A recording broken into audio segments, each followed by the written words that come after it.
यह अभिक्रिया fries rearrangement है। इस अभिक्रिया में फिनोल के एस्टरीकरण से एस्टर बनता है। इस अभिक्रिया में फिनोल का एसिटिक एनहाइड्राइड से अभिक्रिया कराने के ऊपर फिनाइल एसीटेट और एसिटिक अम्ल का एक एक अणु प्राप्त होता है।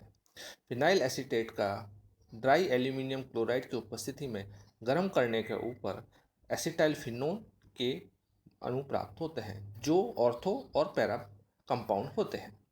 इस अभिक्रिया में एसिलियम आयन बनता है और यह अभिक्रिया संपूर्ण रूप से फिडलक्राफ्ट की तरह ही होती है।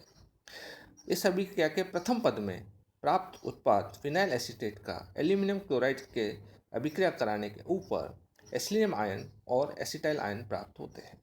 इस एसिलियम आयन के और एल्यूमिनियम आयन के करने के ऊपर प्राप्त उत्पाद में ऑर्थो पोजीशन के ऊपर रिएक्शन होती है और उस ऑर्थो पोजीशन की रिएक्शन के ऊपर करने पर HCl का निष्कासन होता है। इस अभिक्रिया से प्राप्त उत्पाद में हाइड्रोलिसिस यानी जल अपघटन करने के ऊपर जो प्राप्त होता है वो ऑर्थो और पैरा एसिटाइल फिनोल होता है।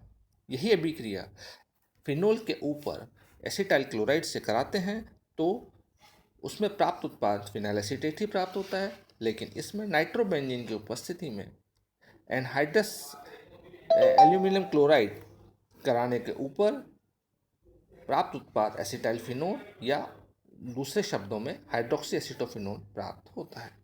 यह अभिक्रिया इंट्रामोलिकुलर और इंटरमोलिकुलर दोनों विधि द्वारा संपन्न होती है।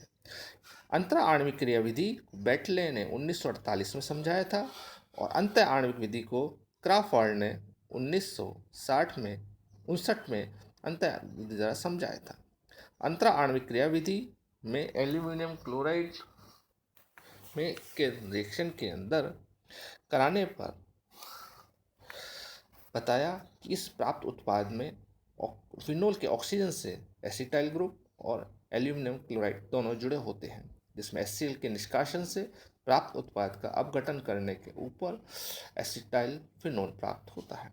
अंत आणविक विधि में यह अभिक्रिया अपोजिट डायरेक्शन में होती है और इसमें भी ऑर्थो हाइड्रोक्सी एसिटोफिनोल प्राप्त होता है। ऑर्थो हाइड्रोक्सी एसिटोफिनोल और पैरा हाइड्रोक्सी एसिटोफिनोल में अभिक्रिया कराने के ऊपर देखा जाता है कि ऑर्थो वाला मेजर अधिक मात्रा में और पैरा वाला अल्प मात्रा माइनर में प्राप्त होता है। यह अभिक्रिया फिनोल के एस्टरीकरण की एक अच्छी विधि है, सर्वोत्तम विधि है, जिसमें एसिटिक एनहाइड्राइड का उपयोग किया जाता है। चूँकि एसिटिक एनहाइड्राइड इस समय अल्प अन्य कारणों के कारण कम मिलता है, अतः यह एसिटाइल क्लोराइड के द्वारा भी बनाई जा सकती है। इस विधि के अंदर फिनोलिक कंपाउंड का रीअरेंजमेंट होने के कारण इसको फ्रायस रीअरेंजमेंट कहा जाता है।